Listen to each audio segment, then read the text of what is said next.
স্বামী বিদেশে রয়েছে 3 বছর, আর তুই গর্ভবতী হয়ে গেলি কীভাবে? কলঙ্কিনী, বের হয়ে যা আমার বাড়ি থেকে।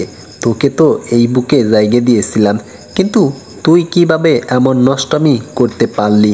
আমার ছেলে আজকে 3 বছর বিদেশে আছে, আর তুই নিজের পেট বাঁধিয়ে বসে আছিস। শাশুড়ি সারা গালে স্বরের উপর চর লাগাতে লাগাতে কথাগুলো বলল, কিন্তু ওর যে উত্তর দেওয়ার ভাষা নেই। কি জবাব দেবে ও? যেই মানুষটা তাকে বুকে ঠাঁই দিয়েছিল তার সাথেই তো বেইমানি করা হয়েছে। বল, তোর পেটে এই পাপ কার? আমাদের খেয়ে আমাদের পরে কার পাপ তুই নিজের গর্ভে ধরে রেখেছিস? নাসরিন বেগম সারার চুল ধরে কথাগুলো বলল, তুই বল, কোন জিনিসের অভাব রেখেছি আমি? বল, তুই কি সুখী ছিলি না? জবাব দে আমাকে। এত বড় অন্যায় কিভাবে করলি? নেহা তার মাকে শান্ত করার চেষ্টা করছে, কিন্তু নাসরিন বেগম কোনোভাবেই শান্ত হতে পারছে না। যে মেয়েকে রাস্তা থেকে তুলে এনে নিজের বাড়িতে আশ্রয় দিয়েছে, কোনো আশ্রিতার পরিচয় না, নিজের ছেলের বউ হিসাবে, কিন্তু এই হতবুদ্ধিটা কি করে বসলো?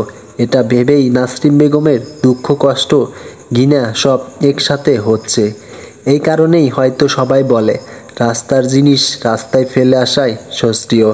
তারা বড় জায়গা পেলেই কি করে নিজেরাই ঠিক পায় না।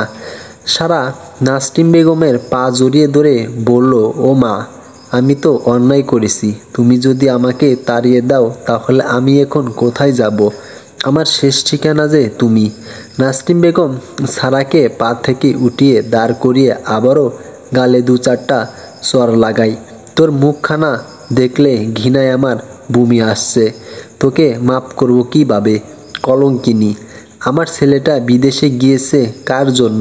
আরে হতভাগী, সে তো তোর জন্যই পাড়ি জমিয়েছে বাইরে, যাতে করে তোদের ভবিষ্যৎ উজ্জ্বল হয়। কিন্তু তুই এ কী করলি? কার পাপ পেটে ধরলি? পাপের বাড়ির মালিহা বলে? কাকিমা, আমি কয়দিন আগে দেখছি একটা লোক জানালা দিয়ে সারা বাবির ঘরে প্রবেশ করে। আমি তখন বিষয়টা বুঝতে পারিনি, বা আমার মাথায় এই জিনিসটা কাজ করেনি, কিন্তু এখন বুঝতে পারছি। ভাবির পেটে বাচ্চার বাবা তাহলে সেই লোকটা। নাসরিন বেগম ফোনটা হাতে নিয়ে ছেলের কাছে কল দেয়। আমান কলটা ধরে। মা, তুমি কেমন আছো? প্রেশার কেমন এখন? নাসরিন বেগম ছেলের কথা শুনে হাউমাউ করে কেঁদে ফেলে। কি বলবেন তিনি তার ছেলেকে? তোর বইয়ের পেটে অন্যর সন্তান। এসব ভাবতে ভাবতে Nasrin Begum blood pressure high হয়ে যাচ্ছে। মধ্যবিত্ত পরিবারের ছেলে আমান। উচ্চ মাধ্যমিক পরীক্ষা দিয়েই আর পড়াশোনা করা হয়নি বললে ভুল হবে। আসলে ওর পড়াশোনার প্রতি আগ্রহ একটু কম ছিল। বাবার বেশ কয়েক বিঘা জমি থাকায় চাষাবাসের কাজে লেগেছিল, কিন্তু কয়েক বছর পর নতুন আবদার করে বসে মায়ের কাছে সে বিদেশে কাজ করতে যাবে। নাসরিন বেগম বেশ কয়েকবার বারণ করেছিল যে, বিদেশে গিয়ে তুই কি করবি? আল্লাহ আমাদের জমি জমা তো আর কম দেয়নি, তুই চাষ কর। না মা, তুমি জানো না আজকের বাইরের দেশে কাজে গেলে কত মূল্য, কত টাকা আয় করা যায়।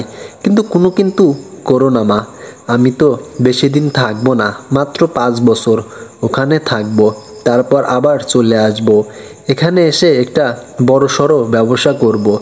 নাসরিন বেগম শেষমেশ রাজি হয়, কিন্তু একটা শর্ত জুড়ে দেয় যে যাওয়ার আগে বিয়ে করে যেতে হবে। ভাগ্যক্রমে সারার সাথে দেখা হয়। মেয়েটা অনাথ ছিল। নাসরিন বেগম খুব দয়া হয় ওকে দেখে। দ্বিতীয় কিছু চিন্তা না করেই ছেলের বউ করে ফেলে সারাকে। সারা যেমন মিষ্টি মেয়ে তেমন তার ব্যবহার, কিন্তু এ কী করে ফেললো? নাসরিন বেগম ফোন কানে ধরে এসব ভেবেই যাচ্ছে। ওপাশ থেকে ছেলেটা কথা বলেই যাচ্ছে, সেটা তার খেয়ালের বাইরে চলে গিয়েছে। হঠাৎ মনে হলো ছেলে কিছু বলছে। মা, তুমি কাঁদছো কেন? কি হয়েছে তোমার? বাড়িতে কি কেউ নেই? আমাকে বলো, কি হয়েছে? সবাই ঠিক আছে তো? বাবা ঠিক আছে তো। নাসরিন বেগম আঁচল দিয়ে নিজের মুখ চেপে ধরে রেখেছে। কান্নাটা থামানোর বৃথা চেষ্টা চালিয়ে যাচ্ছে, কিন্তু কোনোভাবেই কান্না বন্ধ করতে পারছে না। বাবারে, আমাকে মাফ করে দিস, আমাকে মাফ করে দিস। আমি মা হয়ে তোকে বিপদের মুখে ফেলে দিয়েছি। কোনো বিপদে ফেলেছো মা? বিদেশে তো আমি নিজ ইচ্ছায় এসেছি। তাছাড়া আমি তো সুখেই আছি, বিপদ কিসের? তোকে বিয়ে দিয়ে আমি সর্বনাশ ডেকে এনেছি। এই বাড়িতে কাল লাগিনীর আশ্রয় দিয়েছি। যাকে বৌমা কম মেয়ে বেশি ভেবেছি, সে আজকে অন্যর পাপ বয়ে বেড়াচ্ছে। এই কষ্ট আমি কোথায় রাখবো? তুই আমাকে মাফ করে দে বাবা। মা, হয়েছেটা কি আগে বলো তো? তোর বউ নতুন মরদ ধরেছে, তার পেটে এখন অন্যর বাচ্চা। মায়ের কথা শুনে আমান চুপ হয়ে গেল। এই কথার কোনো উত্তর যে ওর কাছে নেই। নাসরিন বেগম আবার বললেন, চুপ করে আসিস কেন? কিছু তো বল। এই পাপিনিকে আমি কি করব বল? ইচ্ছা তো করছে ওকে জ্যান্ত পুঁতে ফেলি মাটিতে। আয়া, মা, মা কি হয়েছে তোমার? কথা বলছো না কেন মা? নাসরিন বেগম ছেলের সাথে কথা বলতে বলতেই অজ্ঞান হয়ে যায়। সারা তাড়াতাড়ি করে নাসরিন বেগমের কাছে গিয়ে মাথাটা কোলে তুলে নেয় আর বলে, মা, কি হয়েছে তোমার? মা, তুমি আমাকে কলঙ্কিনী বলো, অন্য কিছু থাকলো সেটাও বলো। আমার মুখে লাথি মারো, কিন্তু আমাকে দূরে সরিয়ে দিও না। কথা বলো মা। নেহা সারাকে ধাক্কা মেরে দিয়ে মায়ের মাথাটা নিজের কোলের উপরে নিয়ে বলল, ভাবি, তোমাকে তো বোনের আসনে বসিয়েছিলাম, কিন্তু তুমি এটা কি করলে? ভাইয়ের ভালোবাসা, আমাদের বিশ্বাস, সব কিছু চূর্ণ বিচূর্ণ কিভাবে করে দিতে পারলে? তোমার ওই মুখ দেখলেও আমার ঘৃণা হচ্ছে, জাস্ট ঘৃণা হচ্ছে। সারা কাঁদতে কাঁদতে বলল, নেহা, এমন বলো না। আমার শুরুও তোমরা আর শেষও তোমরা। ও, শুরু আমরা আর শেষটাও আমরা। মাঝখান দিয়ে তুমি অন্য কারো, তার সহ্য সাথী। আমার কি ইচ্ছে করছে জানো তো? তোমাকে কেটে টুকরো টুকরো করে কুকুরকে খাইয়ে দিতে ইচ্ছা করছে। নেহা, তোমার ওই পাপি মুখে আমার নামটা নিও না দয়া করে। তোমার মুখে নিজের নামটাও শুনলে আমার সারা দেহে গলিয়ে উঠছে। আমি কি এতটাই পাপিষ্টা? তুমি কতটা পাপিষ্টা সেটা জানো না। তুমি কি বুঝতে পারছো কতটা পাপিষ্টা তুমি? নেহা, বোন আমার কথাটা একটু শোনো। মাকে একটু ধরতে দাও। সারা হাউমাউ করে কাঁদতে লাগলো। এমন ভুল ও কিভাবে করে ফেললো নিজেই বুঝতে পারছে না। এই সমাজে সে এখন স্বীকৃতি প্রাপ্ত কলঙ্কিনী। না না, তোমার কোনো কথাই শোনা হবে না। আমার মা যদি মরেও যায়, তবে তোমার হাতের স্পর্শ আমার মাকে পেতে দেব না। তোমাকে হাত জোর করে বলছি, তোমার ওই পাপিষ্ট মন, পাপিষ্ট দেহ নিয়ে এই বাড়ি থেকে বের হয়ে যাও। আজ মাকে তুমি না হয় অজ্ঞান দেখছো, কালকে আমাকে তুমি গলায় দড়ি দিতে দেখতেও পারো। তোমার মতো কলঙ্কিনী মেয়ের সাথে একই ছাদের নিচে আমার পক্ষে থাকা সম্ভব না। সারা কাঁদতে কাঁদতে কথা বলার অবস্থাতে নেই, তবুও কষ্ট করে বলল, না না, আমার মতো পাপিষ্ট কলঙ্কিনীর কারণে তুমি কেন আত্মহত্যা করবে? তার চেয়ে আমি বরং এই বাড়ি ছেড়ে চলে যাচ্ছি। কিন্তু তুমি ঠিকই তো বলেছ, নষ্টা একটা মেয়েকে নিয়ে এক বাড়ি এক ছাদের নিচে আসলেই থাকা যায় না। আমি বাড়ি থেকেই চলে যাচ্ছি, আর কখনো আসবো না। আমার মতো কলঙ্কিনীকে নিয়ে আর কোনো কথা শোনা লাগবে না তোমাদের। নাসরিন বেগম এর মাথা নেহার কোলে, আর সারা ঠিক তারই পাশে বসে আছে। সারার শেষ কয়েকটা কথা নেহার একেবারেই সহ্য হয় না। ওর যার মনে হয় সারা ওকে ইমোশনাল ব্ল্যাকমেইল করার চেষ্টা করছে। তাই রাগে রাগে সারা গালে কয়েকটা চর বসিয়ে দেয়। বয়সে ছোট একটা মেয়ের হাতে সারা চর খেয়ে একটুও অবাক হলো না সারা, কারণ এটাই যে ওর প্রাপ্য ছিল। পাপের ফল ভোগ করাই লাগবে। নেহা প্রতিবেশী দুই এক জনের সাহায্য নিয়ে নাসরিন বেগমকে খাটের উপর শুয়ে দেয়। সারা এখনও চুপ করে বসেই আছে একই জায়গাতে, শূন্য দৃষ্টি নিক্ষেপ করে আছে। চোখ দুটো যেন কোনো ঝর্ণা ধার হয়ে গেছে, থামার নামই নেই। আজকে এই বাড়িতে শেষ দিন সারার ভাবতেই বুকের ভিতর মোচড় মেরে উঠছে। যে মানুষটা সারাকে সম্মানের সাথে ঘরে তুলেছিল, তিনি আজকে সিসি করে বিদায় করে দিচ্ছেন। নিয়তি বড়ই অদ্ভুত, কখন কার সাথে দেয় আর কার সাথে বেইমানি করে কেউ জানে না। আজকে নিয়তির কাছে পরাজিত হয়ে গেছে সারা। পাপের ফল ভোগ করতেই হবে। নিজের সমস্ত কাপড় চোপড় গোছগাছ করে অস্তিম বিদায়ের জন্য নাসরিন বেগম আরা নেহার কাছে গেল। নেহা, আমি চলে যাচ্ছি, ভালো থেকো। মাকে ভালো করে দেখে রেখো। মা যেন কোনো চিন্তা না করে, যেন ভাবে আমি একটা পাপৃষ্ঠীয় পর্দা সময়ের সাথে সাথে আকাশে মিলিয়ে গেছি। নেহার খুব ইচ্ছা করছে প্রিয় ভাবিকে বুকে জড়িয়ে নিতে, কিন্তু অদৃশ্য শক্তির কাছে সে আজকে বাধা পড়ে গেছে। সারার দিকে ভালো দৃষ্টিতে তাকানোর ইচ্ছা হলেও মস্তিষ্ক বলে দিচ্ছে ও নষ্টা মেয়ে। নেহাকে চুপচাপ থাকতে দেখে সারা বলল, আমাকে একটা বার মাকে শুয়ে দেখতে দেবে না নেহা? নেহা সহজ গলায় বলল, না। সারা শেষবারের মতো নিজের সংসার, নিজের স্বর্গ দেখে বিদায় নিয়ে বাসা থেকে বের হয়ে গেল। হাতে একটা ব্যাগ আছে, তাতে হয়তো কয়েকটা পোশাক। গন্তব্যহীন ভাবে হেঁটে চলেছে সারা। কোথায় যাবে, কার কাছে সাহায্য চাইবে, কিছু বুঝতে পারছে না। আজকে সারার হাঁটার কোনো শেষ হবে না। শুধু আজকে কেন, হয়তো সারা জীবন এমন ছন্ন সারা হয়ে কাটিয়ে দিবে। সন্ধ্যার দিকে সারা মেইন রোডের ধার দিয়ে হেঁটে চলেছে। খুব কষ্ট করে হাঁটছে, কিন্তু দেহ দুর্বল হওয়ার কারণে যখন তখন মাথা ঘুরে পড়ে যেতে পারে। পাশ কাটিয়ে একটা গাড়ি যাওয়ার সময় দাঁড়ালো। কিন্তু আপু, আপনার কি কোনো হেল্প লাগবে? না, আমি ঠিক আছি। আমানের বাড়িতে রাত 8টার দিকে নাসরিন বেগম কিছুটা সুস্থতা অনুভব করছে। নেহা থালা থেকে ভাত আর ডাল দিয়ে মাকে নিজ হাতে খাইয়ে দিচ্ছে, কিন্তু নাসরিন বেগম খাবার মুখে নিতে গিয়েও নিতে পারল না। আবার সেই কান্না শুরু করে দিল।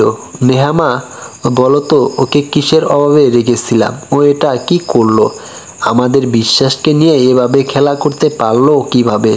মা যে গেছে তার চিন্তা বাদ দাও, তুমি খেয়ে নাও তো। নেহা, সারা এখন কোথায় আছে? ওর কোনো খোঁজ পেয়েছিস মা? ওই কালনাগিনী বিদায় হয়েছে, ভালোই হয়েছে। ও জাহান্নামে যাক, তুমি ওর জন্য চিন্তা কেন করবো? নেহা আর নাসরিন বেগম কথা বলছিল, এমন সময় পাশের বাড়ির কণিকা নেহাদের বাড়িতে এসে বলল, নেহাপু, টিভিতে দেখো কি খবর হচ্ছে, চমকে যাবে তুমি। নেহা টিভি অন করার সাথে সাথেই সত্যি চমকে উঠল, কারণ খবরে বলছে সারা নামের একজন মেয়ে আর 3 পুরুষকে অনৈতিক কাজের জন্য গ্রেপ্তার করেছে পুলিশ। নেহা খপ করে টিভিটা বন্ধ করে দেয়।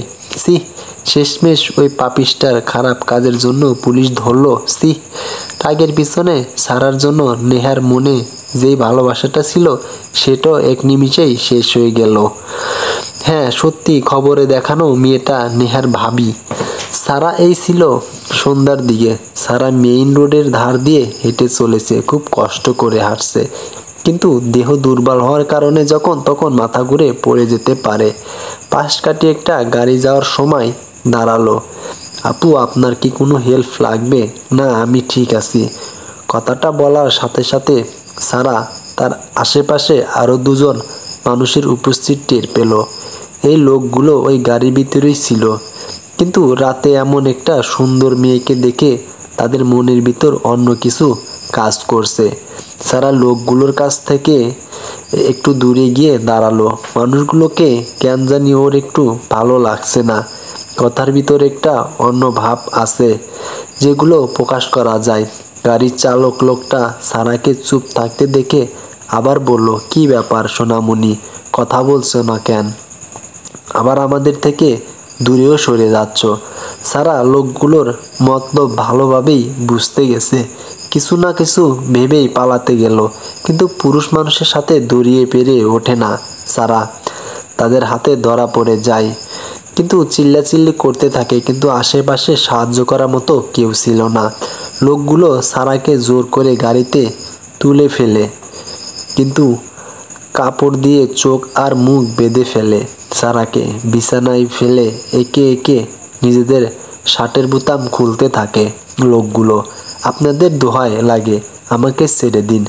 এক খ্যাক খ্যাক করে হেসে বলে, ছেড়ে তো দেবই সুন্দরী, তার আগে হাহ। সারার বুক কেঁপে ওঠে। এই জানোয়ারগুলোকে থেকে নিজেকে বাঁচাবে কিভাবে? কলঙ্কিনীর গায়ে আর কত কলঙ্ক লাগবে? সারা শেষবারের মতো অনুনয় করতে থাকে, আপনাদের পায়ে পড়ে আমাকে ছেড়ে দিন, আমার গর্ভে সন্তান আছে। আপনারা এত বড় পাপ করবেন না। সুন্দরী, তোমাকে দেখে তো ক্লাস 9-এর মেয়ে মনে হচ্ছে। তা পেটে বাবুটা বাবা ঠিকঠাক আছে নাকি? আমরা স্বীকৃতি দিব। লোকগুলোর হাসির সারা দেহে ঘিনঘিন লাগিয়ে দিচ্ছে। খারাপ মানুষের ভাষা কোনোদিন ভালো হতে পারে না। এদের থেকে বাঁচার কোনো উপায় নেই সারার উপর যেই না ঝাঁপিয়ে পড়বে অমনি সেই সময় দরজা ভেঙে পুলিশ প্রবেশ করে। আজকে তোরা আমাদের হাত থেকে বাঁচতে পারবি না। ইয়াবা বিক্রি করে অনেক টাকা কামাইছিস, আর এখন মেয়ে নিয়ে ফুর্তি করছিস। বাইরে আলো আর কোনোদিন দেখতে পারবি না। সারা পুলিশকে দেখে দেহে যেন প্রাণ ফিরে পায়। তাড়াতাড়ি লোকগুলোর পাশ কাটিয়ে দৌড়ে পুলিশের কাছে চলে গিয়ে হাঁটু গেড়ে বসে হাউমাউ করে কাঁদতে লাগে আর বলে, আপনাদের অসংখ্য ধন্যবাদ। আজকে যদি আপনারা না আসতেন তাহলে হয়তো অতিরিক্ত কান্না করার ফলে সারা ঠিকমতো কথা বলতে পারছে না। পিছন থেকে লোকগুলোর ভিতর থেকে একজন বলে উঠল, তোমাকে যে 5,000 টাকা চুক্তি করে এক রাতের জন্য নিয়ে আসলাম, আর এখন পুলিশকে পেয়ে সাধু সাজার চেষ্টা করছো।